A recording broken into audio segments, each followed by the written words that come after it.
বাংলাদেশে যেই রাজা হওয়ার চেষ্টা করুক না কেন সেই চেষ্টা ফলপ্রসূ হবে না ইনশাআল্লাহ। আমাদের তরুণরা সেই চেষ্টা কাউকে ফলপ্রসূ হতে দেবে না। যিনি দেশের প্রধানমন্ত্রী তিনিও জুলাই বিপ্লবের ফসল। আর একটা গুরুত্বপূর্ণ স্লোগান ছিল, দেশটা কারো বাপের না। আমি এই গণভোট এবং জুলাই সনদকে জুলাই বিপ্লবের স্পিরিটে সবসময় দেখে এসেছি। আপনারা জানেন যে বিপ্লবের আগে থেকে আমি এই বিপ্লবের স্বপ্ন দেখেছি এবং বিপ্লবের পর থেকে আমার বক্তব্য, আমার লেখায়, আমার কাজে কর্মে আমি বিপ্লবের স্পিরিটকে 100% ধারণ করবার চেষ্টা করেছি। এবং আপনাদের হয়তো স্মরণে থাকার কথা যে গণভোটের আগে থেকে আমি লেখা এবং বক্তব্যে হ্যাঁ ভোটের জন্য জনগণকে অনুপ্রাণিত করবার চেষ্টা করেছি। শুধু তাই না, যেদিন নির্বাচনে আমরা ভোট দিলাম 12ই ফেব্রুয়ারি, সেদিনেও আমার টেলিভিশন বক্তব্যে আমি একটা কথাই বলেছি, আপনারা সবাই হ্যাঁ ভোটে সিল মারুন। এবং এই আবেদন আমার ছিল জনগণের প্রতি, কারণ জুলাই বিপ্লবকে যদি আমরা অস্বীকার করি তাহলেই আমরা গণভোটকে অস্বীকার করব। এটা আমাদের মনে রাখতে হবে। কাজেই যারা আজকে গণভোটকে দুর্বল করবার চেষ্টা করছেন কিংবা গণভোটের আইনি তর্ক তুলছেন, তারা আসলে কতটা জুলাই বিপ্লবকে ধারণ করেন সেটা নিয়ে আমার সন্দেহ আছে। কাজেই আমি বলবো যে জুলাই বিপ্লবকে ধারণ করলে গণভোটকে আমাদের বিনা বাক্য ব্যয় এবং বিনা তর্কে আমাদের মেনে নিতে হবে যে এটাই জনগণের অভিপ্রায়, এবং জনগণ 70% ভোট দিয়ে সেই অভিপ্রায় আমাদেরকে জানিয়ে দিয়েছে। এবং যারা বিপ্লব করেছে আমাদের তরুণেরা, অনেকের ছবি আছে এখানে, অনেকের নাম আছে, মুগ্ধর ছবি দেখছি, আবু সাইদের নাম দেখছি, যারা শহীদ হয়েছে, জীবন দিয়ে গেছে, জীবন দিয়ে বিপ্লব করেছে, তাদের কিন্তু একটা দাবি ছিল যে রাষ্ট্র মেরামত করতে হবে, এটা যেন আমরা ভুলে না যাই।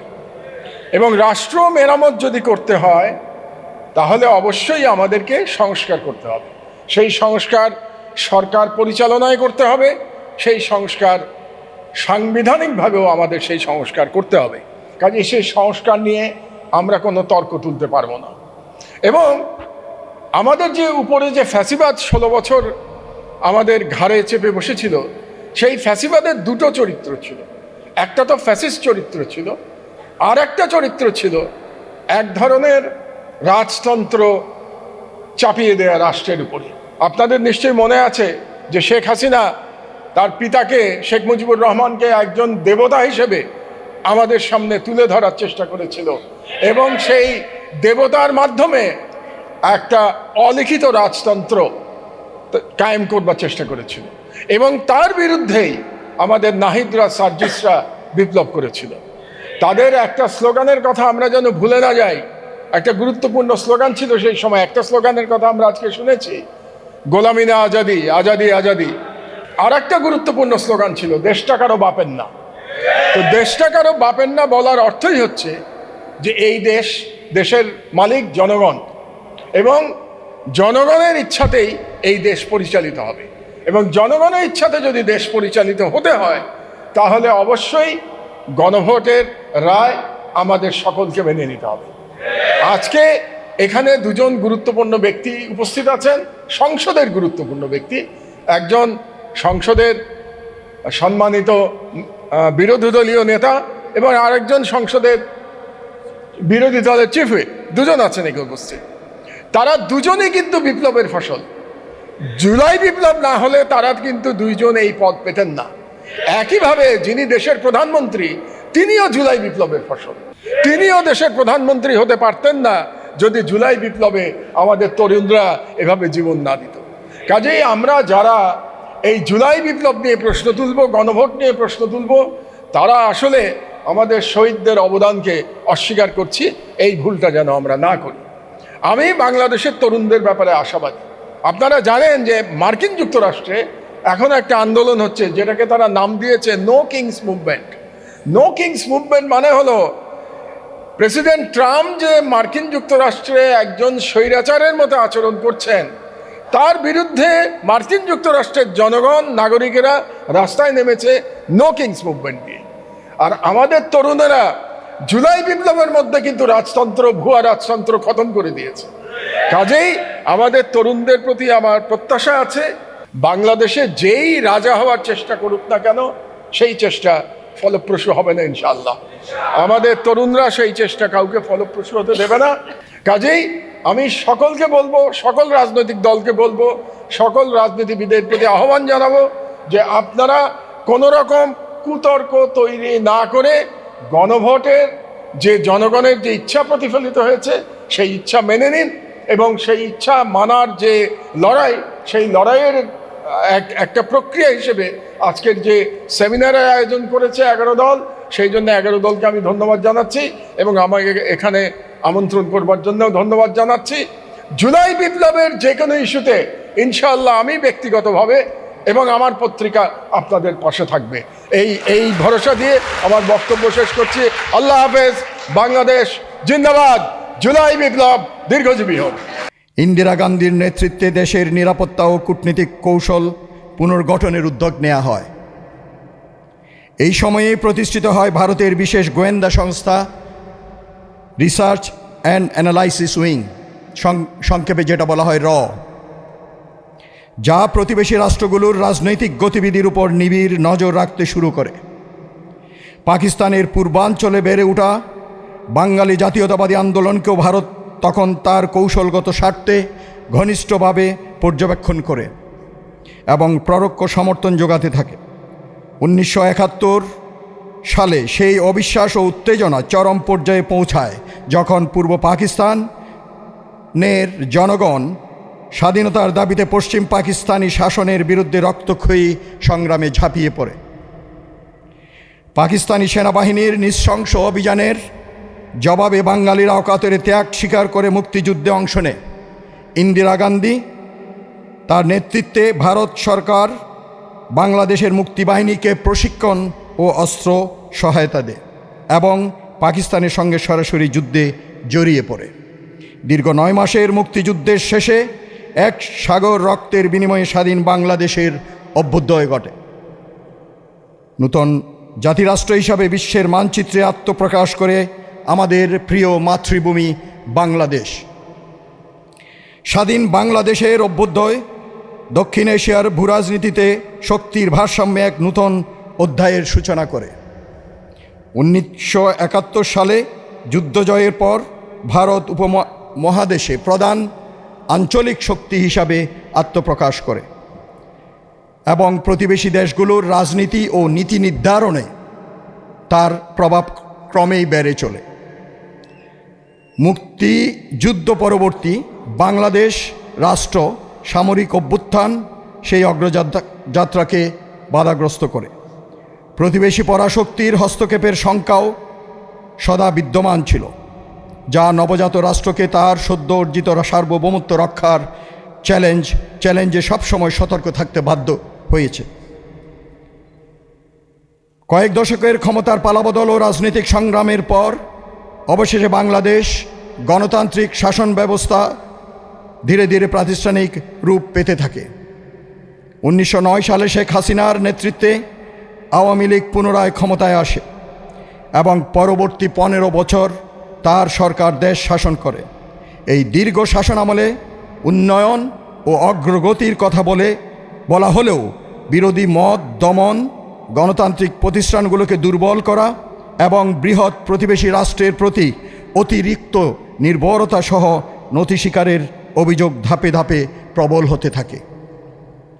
ভারতের সঙ্গে অত্যন্ত ঘনিষ্ঠ সম্পর্ক বজায় রেখে চলা হাসিনা সরকারকে অনেকে আঞ্চলিক রাজনীতির বিচারে দিল্লির ঘনিষ্ঠ মিত্র এবং বাংলাদেশে ভারতের স্বার্থরক্ষাকারী হিসাবে অভিহিত করতেন। দেশের অভ্যন্তরে এসব নিয়ে বিতর্ক ও অসন্তোষ ক্রমশ তীব্র হয়, যা সাধারণ মানুষের মনে পরিবর্তনের আকাঙ্ক্ষাকে জাগিয়ে তোলে। 2024 সালের শুরুতে অনুষ্ঠিত বিতর্কিত জাতীয় নির্বাচনের পর দেশের পরিস্থিতি অশান্ত হয়ে ওঠে এবং সরকার বিরোধী আন্দোলন জোরদার হতে থাকে। বিশেষ করে শিক্ষার্থী ও যুব সমাজ কিছু নীতিগত বৈষম্যের বিরুদ্ধে রাজপথে নেমে আসে। তাদের ন্যায়সঙ্গত দাবির আন্দোলন সরকারি নিপীড়ন ও ক্ষমতাসীন দলের ক্যাডারদের আক্রমণে ক্রমেই সহিংস রূপ ধারণ করে। বাড়তে থাকা জনরোষ ও অভূতপূর্ব গণ আন্দোলনের মুখে অবশেষে 2024 সালের আগস্ট মাসে শেখ হাসিনা প্রধানমন্ত্রীর পদ ত্যাগ করে দেশ থেকে বাধ্য হন, যার মাধ্যমে তার টানা 15 বছরের শাসনের অবসান ঘটে। এই নাটকীয় ঘটনায় বাংলাদেশের রাজনীতিতে এক নূতন অধ্যায়ের সূচনা হয়, যেখানে জনগণের আকাঙ্ক্ষা ও জাতীয় সার্বভৌমত্বের প্রশ্ন আবার কেন্দ্রবিন্দুতে এসে দাঁড়িয়েছে। উপরোক্ত ঐতিহাসিক প্রেক্ষাপট ও সাম্প্রতিক রাজনৈতিক পরিবর্তনের আলোকে বিগত কয়েক বছরে আমি বিভিন্ন জার্নাল, সংবাদপত্রে বাংলাদেশের স্বাধীনতা, রাষ্ট্রের রাজনৈতিক অভিযাত্রা এবং আঞ্চলিক ক্ষমতার ভারসাম্য নিয়ে একাধিক প্রবন্ধ লিখেছি। সেই প্রকাশিত প্রবন্ধগুলোর মধ্য থেকে নির্বাচিত রচনাগুলো একত্রিত করে বর্তমান গ্রন্থটি প্রণয়ন করা হয়েছে। প্রতিটি লেখায় সংশ্লিষ্ট সময়ের প্রেক্ষাপটে ঘটনার বিশ্লেষণ উপস্থাপন করেছি। ভারত আমাদের মুক্তিযুদ্ধের সময় সহযোগিতা করেছিল, এটা ইতিহাসের এক অবিস্মরণীয় অধ্যায়। কিন্তু সেই সহায়তাকে ব্যবহার করে দিল্লি আমাদের রাজনীতিতে স্থায়ী প্রভাবের বিস্তারের পথ খুলে দেয়। মৈত্রী চুক্তি, প্রতিরক্ষা সহযোগিতা, সীমান্ত নীতি ও অর্থনৈতিক চুক্তিগুলো ধীরে ধীরে বাংলাদেশের সার্বভৌমত্বের বুননকে দুর্বল করে তোলে। বন্ধুত্ব এর আবরণে শুরু হয় আধিপত্যের কৌশল, যা কখনো খোলামেলা, কখনো গোপন গোয়েন্দা কার্যক্রমের মাধ্যমে বিস্তৃত হয়েছে আমাদের বাংলাদেশে। এই বইয়ে আমি সেই জটিল ইতিহাসের বিশ্লেষণ করতে চেয়েছি, যেখানে বন্ধুত্বের হাসির আড়ালে শাসনের হিসাব, কূটনীতির পেছনে আছেন গোয়েন্দা নকশা, আর সহযোগিতার নামে চলছে প্রভাবের বাণিজ্য। গত 5 দশকের রাজনৈতিক ও সামরিক ঘটনা প্রবাহ, পার্বত্য চট্টগ্রামে পাহাড়ের অশান্তি, তিস্তা চুক্তির অচল অবস্থা, মিডিয়া ও সংস্কৃতিতে ভারতীয় আগ্রাসন, কিংবা বাংলাদেশের রাজনীতিতে দিল্লির হস্তক্ষেপ, সবই একে একে এই ভারতীয় আধিপত্যের কালো ছায়ার অংশ। এই বহুমুখী দৃষ্টিভঙ্গির সংকলন জাতীয় ইতিহাসের ধারাবাহিকতার পরিপ্রেক্ষিতে বর্তমান পরিস্থিতিকে গভীরভাবে অনুধাবন করতে পাঠকদের সহযোগিতা করবে বলে আমি বিশ্বাস করি। দেশের ইতিহাসের দীর্ঘ পরিক্রমা থেকে অর্জিত শিক্ষা ও প্রেরণা আমাদের আগামী দিনের পথ চলায় পাথে হয়ে উঠুক, এই কামনায় রইল। বাংলাদেশের জন্মলগ্ন থেকে এক অদ্ভুত বৈপরীত্য তাকে ঘিরে রেখেছে স্বাধীনতার চেতনা ও নির্ভরতার বাস্তবতা। 1971 সালে মহান মুক্তিযুদ্ধের মাধ্যমে আমাদের রক্তের বিনিময়ে অর্জিত স্বাধীনতা, কিন্তু স্বাধীনতার পরপরই দেখা গিয়েছে নূতন এক ধরনের নিয়ন্ত্রণ, এক নূতন ধরনের পরাধীনতা। সেই নিয়ন্ত্রণ দৃশ্যমান নয়, বরং এক অদৃশ্য ছায়ার মতো আমাদের রাষ্ট্রযন্ত্র, রাজনীতি, অর্থনীতি ও সমাজে বিস্তৃত হয়ে আছে। এই বই সেই ছায়ার রাজনীতি উন্মোচনের প্রয়াস চালিয়েছে। আমি সামরিক কর্মকর্তা হিসাবে দীর্ঘদিন রাষ্ট্রের নিরাপত্তা ও গোয়েন্দা অঙ্গনে কাজ করেছি। দেশের ভেতর ও বাইরে নানা দায়িত্ব পালনের অভিজ্ঞতা থেকে দেখেছি কিভাবে বিদেশি শক্তিগুলো আমাদের আভ্যন্তরীণ দুর্বলতাকে ব্যবহার করে নিজেদের স্বার্থে প্রভাব বিস্তার করে। বিশেষ করে ভারতের নীতি ছিল বাংলাদেশকে এক ধরনের নিয়ন্ত্রিত নির্ভরশীল রাষ্ট্র হিসাবে রাখা, যেখানে ঢাকায় ক্ষমতাসীন সরকার যেই হোক, দিল্লির স্বার্থ যাতে অক্ষুণ্ণ থাকে। এই মানসিক উপনিবেশের বিরুদ্ধে জাতীয় ঐক্য চেতনার পুনর্জাগরণ এখন সময়ের দাবি। ভারতীয় আধিপত্যের কালো ছায়া কেবল একটি বিশ্লেষণধর্মী বই নয়, এটি বাংলাদেশের আত্মপরিচয় ও সার্বভৌমত্ব রক্ষার আহ্বান। এখানে আলোচনা করা হয়েছে ভারতীয় আধিপত্যের নানা দিক, রাজনীতি, অর্থনীতি, গোয়েন্দা কার্যক্রম, সংস্কৃতি ও মিডিয়া, এবং পাশাপাশি প্রস্তাব করা হয়েছে প্রতিরোধের দার্শনিক ও কৌশলগত পথ। কারণ রাষ্ট্র কেবল অস্ত্র দিয়ে টিকে থাকে না, টিকে থাকে চেতনা, আত্মমর্যাদা ও ঐক্যের শক্তিতে। এই বইয়ের উদ্দেশ্য কাউকে শত্রু বানানো নয়, বরং সত্য উন্মোচন করা। বন্ধুত্ব তখনই টেকসই হয় যখন তা সমতার ভিত্তিতে দাঁড়ায়। ভারতের সঙ্গে বাংলাদেশের সম্পর্ক বন্ধুত্বপূর্ণ হওয়া উচিত, কিন্তু সেই বন্ধুত্ব যেন মর্যাদার সাথে নির্ভরতায় নয়। আজ সময় এসেছে ছায়া থেকে বেরিয়ে আলোয় দাঁড়াবার, যেখানে বাংলাদেশ নিজের নীতি, নিজের স্বার্থ ও নিজের জাতীয় গর্বের ভিত্তিতে বিশ্বে এগিয়ে যাবে। আমি বিশ্বাস করি ইতিহাসের সত্যকে লুকিয়ে রাখা যায় না। ইতিহাস শেষ পর্যন্ত সেই সব মানুষকেই সম্মান জানায় যারা অন্যায় আধিপত্যের বিরুদ্ধে দাঁড়ায় এবং স্বাধীনতার মানে রক্ষার জন্য কলম বা কণ্ঠে যুদ্ধ করে। ছায়ার রাজনীতি সেই যুদ্ধেরই বর্ণনা, একটি রাষ্ট্র, একটি জাতি ও একটি চেতনার মুক্তির ইতিহাস। ধন্যবাদ।